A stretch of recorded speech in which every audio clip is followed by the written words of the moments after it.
പ്രിയ പ്രേക്ഷകർക്ക് സീരിയൽ ന്യൂസിലേക്ക് സ്വാഗതം. കൂടുതൽ സീരിയൽ ന്യൂസുകൾ അതിവേഗം ലഭിക്കുന്നതിന് ഈ ചാനൽ സബ്സ്ക്രൈബ് ചെയ്യുക. ബെൽ ഐക്കൺ മറക്കാതെ ക്ലിക്ക് ചെയ്യുക. വീഡിയോ ഇഷ്ടമായി എങ്കിൽ ലൈക്ക് ചെയ്യാൻ മറക്കരുത്.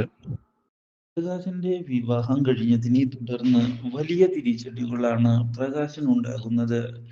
തന്നെ എല്ലാവരും ചേർന്ന് ചതിക്കുകയായിരുന്നു എന്നുള്ള സത്യം അറിഞ്ഞതിനെ തുടർന്ന് പ്രകാശൻ പൊട്ടിത്തെറിക്കുകയാണ്. ഒരിക്കലും നിങ്ങളോട് ഞാൻ ക്ഷമിക്കുകയില്ല എന്ന് വ്യക്തമാക്കുകയാണ് പ്രകാശൻ. ഇതോടെ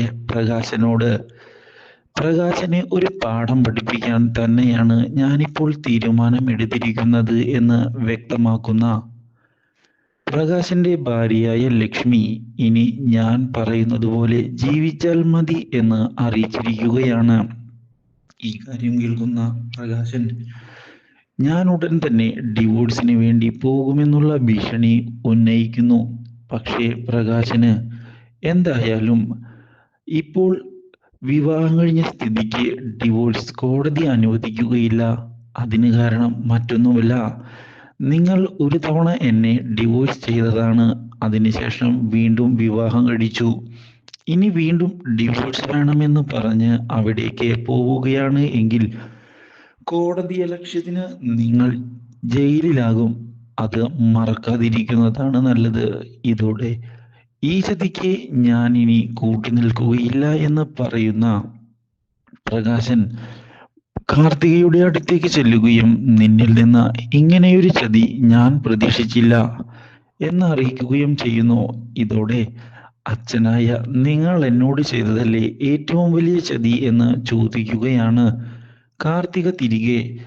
എന്നെ ജനിച്ച കഴിഞ്ഞ ഉടൻ തന്നെ വലിച്ചെറിഞ്ഞിരിക്കുന്നു. ഇത്രയും നീചമായ കൃത്യം നിങ്ങൾ ചെയ്തതാണ്, നിങ്ങളുടെ അമ്മയെയും കൂട്ടിപ്പിടിച്ച്. അതുകൊണ്ട് തന്നെ നിങ്ങളോട് ക്ഷമിക്കാൻ എനിക്കും സാധിക്കുകയില്ല എന്ന് വ്യക്തമാക്കുന്ന കാർത്തിക നിങ്ങൾ ഇനി അനുഭവിക്കാൻ കിടക്കുന്നതേ ഉള്ളൂ എന്ന് പറയുകയും ചെയ്തിരിക്കുകയാണ്. ഇതോടെ കാർത്തികയും അതുപോലെ തന്നെ കല്യാണിയും മനുവും എല്ലാവരും ചേർന്ന് അറിഞ്ഞു നടത്തിയ നാടകമല്ലേ എന്ന് ചോദിക്കുകയാണ് പ്രകാശൻ.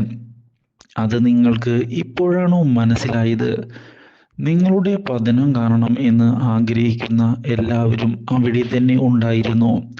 ഇനി നിങ്ങൾക്ക് ഒരിക്കലും ഊരാൻ പറ്റാത്ത കുടുക്കാണ് ഞങ്ങളിപ്പോൾ ഇട്ടു തന്നിരിക്കുന്നത്. അതുകൊണ്ട് തന്നെ ഇനി മര്യാദയ്ക്ക് ഞങ്ങൾ പറയുന്നത് പോലെ അടങ്ങി ഒതുങ്ങി ജീവിച്ചോണം എന്നുള്ള ഭീഷണി മുഴക്കുകയും ചെയ്യുന്നു. ഇതേ തുടർന്ന് തകർന്നു പോകുന്ന പ്രകാശൻ പുറത്തേക്ക് പോയതിനെ തുടർന്നാണ് പ്രകാശന്റെ സുഹൃത്ത് പ്രകാശനെ കാണാൻ വരുന്നതും കടം നൽകിയ പൈസയുടെ പലിശയും തുകയും തിരികെ നൽകാൻ ആവശ്യപ്പെടുന്നത്. ഇതോടെ ആകെ ഞെട്ടിപ്പോകുന്ന പ്രകാശൻ അതൊന്നും തിരികെ നൽകാനുള്ള ഒരു അവസ്ഥയിലല്ല താനെന്ന് അറിയിച്ചിരിക്കുകയാണ്. ഇത് കേട്ടതിനെ തുടർന്ന് പ്രകാശന്റെ ഈ തരികിടയൊന്നും എൻ്റെ അടുത്ത് വേണ്ട എന്ന് വ്യക്തമാക്കുന്ന അയാൾ പണം നൽകാതെ മുങ്ങാനാണ് നീ ശ്രമിക്കുന്നത് എങ്കിൽ തിരിച്ചടികൾ നിനക്ക് തന്നെ ഉണ്ടാകുമെന്നും എൻ്റെ പഴയ സ്വഭാവം വെറുതെ പുറത്തെടുപ്പിക്കരുത് എന്ന് അറിയിക്കുകയും ചെയ്തിരിക്കുകയാണ്.